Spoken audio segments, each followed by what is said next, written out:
অত্যন্ত গুরুত্বের সাথে লক্ষ্য করা উচিত। রাষ্ট্র এবং দেশের জনগণকে শান্তি দেওয়ার জন্যে তাদেরকে আল্লাহ পাক দিক নির্দেশনা দিয়েছেন। ওই দিক নির্দেশনার প্রথম দিক নির্দেশনা হলো তাদের প্রত্যেককে এক বাক্যে ঘোষণা করতে হবে, এই জমিন যার, আইন চলবে একমাত্র তার, যিনি তিনি কে। এটা আপনাকে এখনই ঘোষণা করতে হবে। আমি এক জায়গায় বলেছিলাম যে জমিন যার, আইন চলবে তার। প্রোগ্রামে একজন মেহমান ছিলেন বিগত সময়ে, তিনি আমাকে 1 সপ্তাহ পর ফোন দিয়েছেন। 1 সপ্তাহের ভিতরে কিছু বলেননি। 1 সপ্তাহ পর ফোন দিয়ে তিনি আমাকে বললেন, অমুক এত তারিখে আপনি প্রোগ্রাম করেছিলেন, আপনি কি হুজুর বলছেন? ওই হুজুর আমার নাম বললো। আমি বললাম জি। তিনি বললেন, আমি অমুক, আমি অমুক এরিয়াতে জনগণের নেতৃত্ব দিই। আপনি যেখানে বলছিলেন জমিন যার, আইন চলবে তার, এই কথা বলে আপনি জনগণের মধ্যে একটা বিশৃঙ্খলা সৃষ্টি করে দিয়েছেন। আমি বললাম কিরকম? তিনি বললেন, আপনার এই কথা বলার পরে মানুষ বলা বলি শুরু করছে, দেশের পরিস্থিতি ভালো না, কিন্তু হুজুর ঠিকই বলছে, আগামীর সংশোধনীতে, আগামীর রায়ে, আগামীর নির্বাচনে আমাদেরকে এমন কাউকে দেওয়া উচিত যারা জমিনকে আল্লাহর আইন দিয়ে চালাবে। আপনি এই কথা বলে তো আমাদের ভোট যা আছে সব তো শেষ করে দিলেন। আমি বললাম, আপনি আপনার পরিচয় আমাকে ভালোভাবেই দিলেন, তার মানে জমিন যার, আইন চলবে তার, আপনি সেটা মানেন না? তিনি চুপ। আমি বললাম, জমিন যার, আইন চলবে তার যদি এটা আপনি না মানেন, তবে এই মুহূর্তে আপনি কাফের হয়ে যাবেন। কেননা আল্লাহর জমিনে আল্লাহর আইন চলবে, এটা যে মানতে পারে না, ইসলামের ডায়েরিতে তার নামও থাকতে পারে না। কোন ঠিক কিনা? সোজা কথা, সহজ কথা। তাহলে জনপদের প্রত্যেকটা মানুষকে রাষ্ট্র সংস্কার করার আগে প্রথম যে স্লোগানটা দিতে হবে সেটা হচ্ছে, জমিন যার, আইন চলবে একমাত্র কার। এ কথা বলার পরে যদি আমার রাজ্যের, আমার এলাকার, আমার কোনো নেতা, আমার কোনো ভাই, আমার কোনো বন্ধু যদি সহ্য করতে না পারে, তার দিকে তাকাবার সময় আমার নাই। কেননা আমাকে আমার আল্লাহকে রাজি করা প্রয়োজন। কোন ঠিক কিনা? আল্লাহ আসমান থেকে বললেন, আলা লাহুল খালকু ওয়াল আমর তাবারাকাল্লাহু রাব্বুল আলামিন। ও দুনিয়ার মানুষেরা, এই পৃথিবীর চারিদিকে তাকায় দেখো, সূর্য কার আইন মেনে চলে তুমি চিন্তা করো। এই গ্রহ নক্ষত্র, তারকারাজি, সৌররাজি, নবমণ্ডল, ভূমণ্ডল কার আইন মেনে চলে তুমি চিন্তা করো। তোমার বাড়ির পাশের ছোট্ট একটি বৃক্ষের ভিতরে যেই ছোট্ট পাখি বাসা বেঁধে রেখেছে, ওই বাসার ছোট্ট পাখিটা পর্যন্ত তোমার রবের আইন মেনে চলে। তুমি মানুষ আল্লাহর আইন জমিনে প্রতিষ্ঠা করতে গেলে শুনলেই তোমার হৃদয়ের মধ্যে কলিজা কেঁপে ওঠে। বুঝতে হবে এখনো তুমি শুধু নামে মুসলমান, পরিপূর্ণ মুসলমান হতে পারো নাই। কোন ঠিক কিনা? এজন্য রাষ্ট্র সংস্কার করার আগে প্রথম কাজ হলো, কে খুশি হলো কে খুশি হলো না, আমাকে সিদ্ধান্ত নিতে হবে আমার এই জমিন আমার আল্লাহর, আইন চলবে আমার আল্লাহর। কোন ঠিক কিনা? আর আল্লাহর আইন বাস্তবায়ন করতে গিয়ে যদি আবারও দ্বিতীয়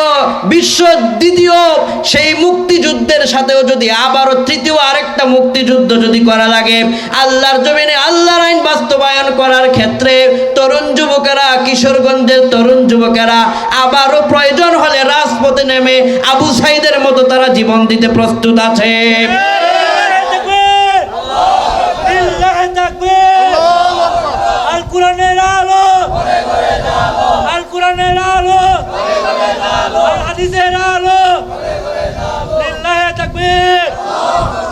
আল্লাহ হাতগুলোকে কবুল করুক, বলি আমিন।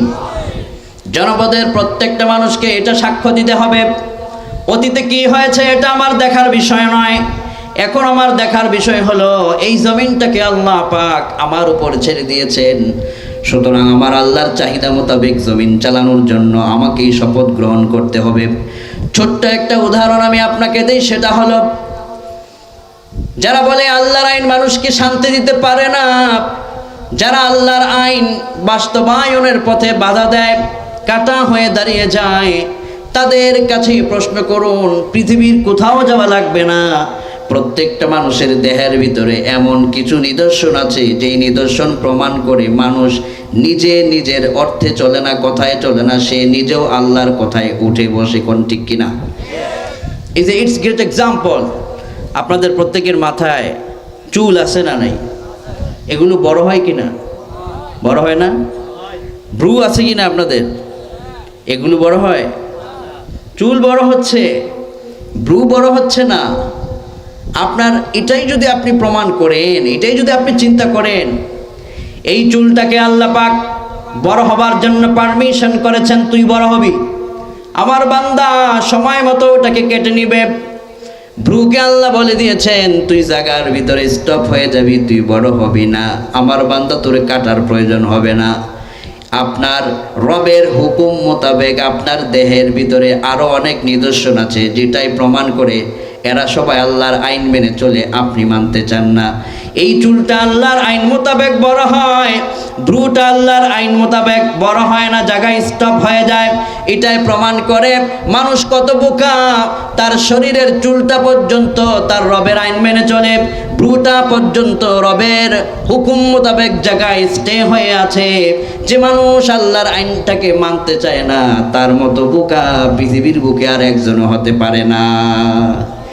ঠিক কিনা কর? আহারে মানুষ, আজকের আধুনিক বিজ্ঞান, পৃথিবীর বিজ্ঞানীরা আজকে গোটা দুনিয়াব্যাপী তারা আল্লাহর আইন যে পৃথিবীর মানুষকে শান্তি পরিবেশ সৃষ্টি করতে পারে, এ বিষয়ে তারা নানান নতুন নতুন গবেষণা তারা করছেন। বিজ্ঞানীরা তারা নতুন করে একটি তথ্য পৃথিবীর মানুষকে দিয়ে অবাক করেছেন যে আল্লাহর আইন মানুষকে কত শান্তি দেয়। হাদিস পাকের মধ্যে এক জায়গায় বলা হয়েছে, যখন আপনার এলাকায় কোনো একটা কুকুর যদি কোনো একটা পাত্রের ভিতরে লালা ফেলে দেয়, মসজিদের ইমাম সাহেবের কাছে আপনারা মাসআলার জন্য যাবেন, হুজুর এটার ভিতরে কুকুরের লালা পড়ছে, পবিত্র করব কিভাবে বলে দেন। হুজুর তখন বলে দেয় এটাকে আপনারা মাটি দিয়ে ভালো করে ঘষেন, তারপরে 7 বার পানি দিয়ে ধৌত করেন। ফালিয়াগসিলহু সাবআ মাররাত উলাহুন্না বিতুরাব। নবীজি বলেছেন কুকুর যদি কোনো পাত্রে লালা ফেলে দেয়, ওই পাত্রটাকে মাটি দিয়ে ঘষো, পানি দিয়ে 7 বার ধৌত করে দাও, তাহলে এটাকে পবিত্র করে দিবেন যিনি, তিনি কে? এই নিদর্শন, এই বৈজ্ঞানিক থিওরি দিয়েছেন মুহাম্মদ সাল্লাল্লাহু আলাইহি ওয়াসাল্লাম 1500 বছর আগে। আজকের বিজ্ঞান এটাকে নিয়ে গবেষণা করছে। তারা প্রমাণ করতে চেয়েছে যে পৃথিবীতে বৈজ্ঞানিক যত থিওরি মুহাম্মদ সাল্লাল্লাহু আলাইহি ওয়াসাল্লাম দিয়েছেন, এগুলো সব মানুষের জন্য, এগুলো কোনো কাজে না, এগুলো অনর্থক বানানো। তারা প্রমাণ করতে শুরু করে দিয়েছে, চাচ্ছে, গবেষণা করছে। দিন শেষে তারা কোরআনের বিরোধিতা করে, ইসলামী আইনের বিরোধিতা করে গিয়ে ইসলামী আইনের প্রতি তারা নত হয়ে আল্লাহর কোরআন মেনে নিতে বাধ্য হচ্ছে। কোন আল্লাহু আকবার। এই যে দৃষ্টান্ত একটা দিলাম ছোট, কুকুরের যদি কোনো লালা পড়ে, তাহলে পবিত্রকরণের নিয়ম মাটি দিয়ে ঘষবেন, ভালো পবিত্র মাটি দিয়ে, পবিত্র পানি দিয়ে 7 বার ধৌত করবেন। এটা হচ্ছে মুহাম্মদ সাল্লাল্লাহু আলাইহি ওয়াসাল্লামের বর্ণনা। এবার বিজ্ঞান কি বলছে? বিজ্ঞান বলছে এই হাদিস বর্তমান যুগের সাথে অচল। নাউজুবিল্লাহ বলেন। ওরা বলে, কথায় কথায় বলে কোরআন বর্তমান যুগের সাথে অচল, এবং একথা অনেকে পার্লামেন্ট পর্যন্ত বলছিলেন যে এই যুগে এইগুলো দিয়ে চলবে না, নতুনত্ব আনতে হবে। নতুনত্ব আনতে গিয়ে এখন সবাই বঙ্গোপসাগরে হাবুডুবু খাচ্ছে, কেউ তুলতে পারছে না। ঠিক কিনা কন? নতুনত্ব আনতে গিয়েছে। তখন ইউরোপ আমেরিকার বিজ্ঞানীরা এই হাদিসটাকে গবেষণা করে তারা প্রমাণ করতে চেয়েছেন যে আধুনিক বিশ্বের সাথে মুসলমানদের আইন, কোরআন, বিধান এগুলো অচল। তারা প্রমাণ করতে গবেষণা শুরু করেছেন। লন্ডনের একজন বিজ্ঞানীর তথ্যটা আমার কাছে ভালো লাগলো, এবং এই বিজ্ঞানী দুনিয়ার সায়েন্টিস্টদেরকে বললেন তোমরা নতুন করে গবেষণা করো এবং প্রমাণ করো যে বর্তমান পৃথিবীর সাথে মুহাম্মদ সাল্লাল্লাহু আলাইহি ওয়াসাল্লামের কথাগুলো অচল, অথবা কোরআন অচল, ইসলামী আইন ও বিধান অচল, তোমরা প্রমাণ করে দাও। বিজ্ঞানীরা গবেষণা করে কয় ১৫০০ বছর আগে বিশ্বনবী মুহাম্মদ সাল্লাল্লাহু আলাইহি ওয়াসাল্লামের সময় তেমন কোনো মেডিসিন ছিল না। আমাদের কাছে আধুনিক মেডিসিন আছে, পৃথিবীময় গোটা দুনিয়াময় আজ মেডিকেল জগতে তারা গবেষণা করে এগিয়ে আছে। সুতরাং আগেকার যুগের সেই সময়ের তথ্য দিয়ে এখন আর এটাকে পরিষ্কার করার প্রয়োজন নেই। নতুন করে নতুন মেডিসিন দিয়ে পরিষ্কার করা যায়। মুহাম্মদ সাল্লাল্লাহু আলাইহি ওয়াসাল্লামের তথ্য মানুষের কাছে অচল, এটাই আমাদেরকে প্রমাণ করা লাগবে। নাউজুবিল্লাহ। এরা এবার একটি পাত্রের ভিতরে কুকুরের লালা নিল। কুকুরের লালা নিয়ে রাশিয়ার বিজ্ঞানীদের কাছে বলল তোমরা মেডিসিন পাঠাও, এই মেডিসিন দিয়া পরিষ্কার করে আমরা দেখায় দেব মুহাম্মদ সাল্লাল্লাহু আলাইহি ওয়াসাল্লামের সেই মাটি আমাদের লাগে নাই, মুহাম্মদ সাল্লাল্লাহু আলাইহি ওয়াসাল্লামের তথ্য আমাদের কাজে লাগানোর প্রয়োজন হয় নাই, আমরা প্রমাণ করে দেব মুহাম্মদ সাল্লাল্লাহু আলাইহি ওয়াসাল্লামের কথা অচল। রাশিয়ার বিজ্ঞানীরা তারা মেডিসিন পাঠালো, ওই মেডিসিন দিয়ে তারা পরিষ্কার করে অণুবীক্ষণ যন্ত্র দিয়া তারা এটাকে আবার পরীক্ষা করে গবেষণাগারে তার চূড়ান্ত ফলাফল প্রকাশ করলো যে এর মধ্যে জীবাণু এখনো রয়ে গিয়েছে, পরিষ্কার হয় নাই। কোন আল্লাহু আকবার। আমেরিকা কয় রাশিয়া তোমরা থামো, আমাদের কাছে উত্তম মেডিসিন এমন আছে যেটার মাধ্যমে তোমরা প্রমাণ করবে ইসলামী বিধান অচল, মুহাম্মদ সাল্লাল্লাহু আলাইহি ওয়াসাল্লাম অচল। এই মেডিসিন নিয়ে দেখো, এইটাতে পরিষ্কার হবে, মাটি যাওয়া লাগবে না, মুহাম্মদ সাল্লাল্লাহু আলাইহি ওয়াসাল্লামের তথ্যের কাছে যাওয়া লাগবে না। আমেরিকার সেই মেডিসিন আনা হলো, ওই মেডিসিন দিয়া তারা পরিষ্কার করতে লাগলেন। পরিষ্কার করার পরে আবার পুনরায় তারা পরীক্ষা করে দেখলেন আমেরিকার কোনো মেডিসিনে তাদের কাজে লাগে নাই। অবাক হয়ে তারা তথ্য দিল এটা কেমনে সম্ভব। ভারত কয় আমাদের কাছে উন্নত মেডিসিন আছে, আমাদেরটা নিয়ে দেখো, আমাদের মেডিসিন কাউকে ফেল মারে না। ভারত থেকে মেডিসিন আনা হলো, ওই মেডিসিন দিয়া পরীক্ষা করা শুরু করলো। দেখা গেল ভারতের মেডিসিনও কাজে লাগে নাই। ইউরোপের গোটা রাজ্যের ভিতরে এই বিষয় নিয়ে তারা নানান কথা বলাবলি করতে লাগলো। গোটা ইউরোপ কেঁপে উঠলো। মুহাম্মদ সাল্লাল্লাহু আলাইহি ওয়াসাল্লামের কথাকে তোমরা অসত্য প্রমাণ এখনো করতে পারলে না, এটা কেমনে সম্ভব? তোমাদের মেডিসিন কেন তোমরা কাজে লাগাতে পারলে না? এবার লন্ডনের একজন বিজ্ঞানী বললেন রাশিয়ার মেডিসিন পারল না, আমেরিকার মেডিসিন মুহাম্মদ সাল্লাল্লাহু আলাইহি ওয়াসাল্লামের তথ্যকে মিথ্যা প্রমাণ করতে পারল না, ভারতও পারল না। এবার আমরা একটুকুন পরীক্ষা করে দেখি মুহাম্মদ সাল্লাল্লাহু আলাইহি ওয়াসাল্লাম যেই তথ্য দিয়েছেন ওই তথ্য মোতাবেক চলো একটু গবেষণা করে দেখি মুহাম্মদ সাল্লাল্লাহু আলাইহি ওয়াসাল্লামের কথা প্রমাণ হয় কিনা। লোকেরা পবিত্র মাটি নিল, পবিত্র মাটি দিয়ে ঘষে পবিত্র পানি দিয়া এটাকে ধৌত করতে লাগলো। ধৌত করার পরে পরীক্ষাগারে নিয়ে পরীক্ষা করার পরে রিপোর্ট তারা প্রমাণ করলো। দেখা গেল রাশিয়া, আমেরিকা, ভারত যেই মেডিসিন দিয়া এখান থেকে জীবাণু দূর করতে পারে নাই, আব্দুল্লাহর ছেলে মুহাম্মদ সাল্লাল্লাহু আলাইহি ওয়াসাল্লামের ১৫০০ বছর আগে বৈজ্ঞানিক থিওরির মাধ্যমে নবীজির কথা মোতাবেক মাটি দিয়ে ঘষে পানি দিয়ে ধৌত করার পরে পরীক্ষা করে দেখা গেল নবীজির থিওরি পৃথিবীতে বাস্তব হয়ে গিয়েছে। কোন সুবহানাল্লাহ। লন্ডনের একজন বিজ্ঞানী তখন বললেন এটা কেমনে সম্ভব? ১৫০০ বছর আগে মরুভূমিতে একজন মহামানব আসলেন, তথ্য দিয়ে গেলেন। ১৫০০ বছর পরে এই তথ্য বাস্তবে পরিণত হয়ে গেল। বিজ্ঞানীরা পর্যন্ত তার তথ্যের উপর কালিমা লেপন করতে পারে নাই। লন্ডন বিজ্ঞানী তিনি বললেন যার ১৫০০ বছর আগের তথ্যকে কেউ পৃথিবীর মানচিত্র থেকে মুছে দিতে পারে নাই। এটা প্রমাণ করে তার ১৫০০ বছর আগের তথ্য যদি মানুষকে পবিত্র করে দিতে পারে, তার সারা জিন্দেগির জীবন যারা মানবে তাদের জীবন উন্নত জীবনে পৌঁছে যাবে। কোন সুবহানাল্লাহ।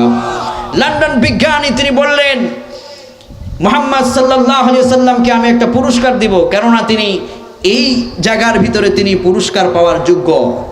লোকেরা বললেন স্যার তিনি তো আর পৃথিবীতে নাই, তো পুরস্কার আপনি দিবেন কেমনে? লন্ডন বিজ্ঞানী কয় পুরস্কার দেওয়ার থিওরি আমার কাছে আছে।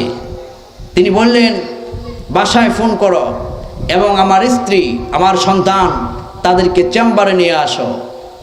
বাসায় ফোন করা হলো, স্ত্রী সন্তানদেরকে চেম্বারে নিয়ে আসা হলো। এবার লন্ডন বিজ্ঞানী অন্য অন্য দার্শনিকদেরকে সায়েন্টিস্টদেরকে বললেন তোমরা সাক্ষী থাকো, ১৫০০ বছর আগে একজন লোক সেই আরব বিশ্ব থেকে তথ্য দিল, বাংলার মাটিতে সেই তথ্য পৌঁছে গেল, আমেরিকাতে পৌঁছে গেল, ইউরোপের কান্ট্রিগুলোতে পৌঁছে গেল, ভারত বিশ্বে পৌঁছে গেল। পৃথিবীতে এমন কোনো ভূখণ্ড নাই যেখানে তার তথ্য পৌঁছে নাই। অথচ তার সময় পৃথিবীতে কোনো ইলেকট্রিক মিডিয়া ছিল না, প্রিন্ট মিডিয়া ছিল না, ফেসবুক ছিল না, ইনস্টাগ্রাম ছিল না, টিকটক ছিল না, ইউটিউব ছিল না, কোনো গণমাধ্যম ছাড়াই যার কথাগুলো গোটা দুনিয়ার মানুষের অন্তরে অন্তরে পৌঁছে গিয়েছে। এটা প্রমাণ করে তার কথাগুলো শুধুমাত্র তার নিজস্ব নয়, ঐশী গ্রন্থ আল্লাহ রাব্বুল আলামিনের পক্ষ থেকে পাঠানো। কোন সুবহানাল্লাহ। তিনি বললেন তার এই কথাগুলো নিজের নিজ থেকে বানানো কথা নয়, এটা ঐশী বাণীর কথা এবং এটি অলৌকিক মহাসত্যের কথা। যার কথাগুলো এত সুন্দর বাস্তবে পরিণত হতে পারে তাকে আমি সারপ্রাইজটা এমনভাবে দিতে চাই, তিনি হয়তো পৃথিবীতে নাই, কিন্তু আমি ওই মুহাম্মদ সাল্লাল্লাহু আলাইহি ওয়াসাল্লামের শাফাআত পাওয়ার জন্য আমার চেম্বারে আমার স্ত্রী আমার সন্তানদেরকে নিয়ে কালিমা পড়ে মুসলমান হয়ে গেলাম। আল্লাহু আকবার কাবীরা।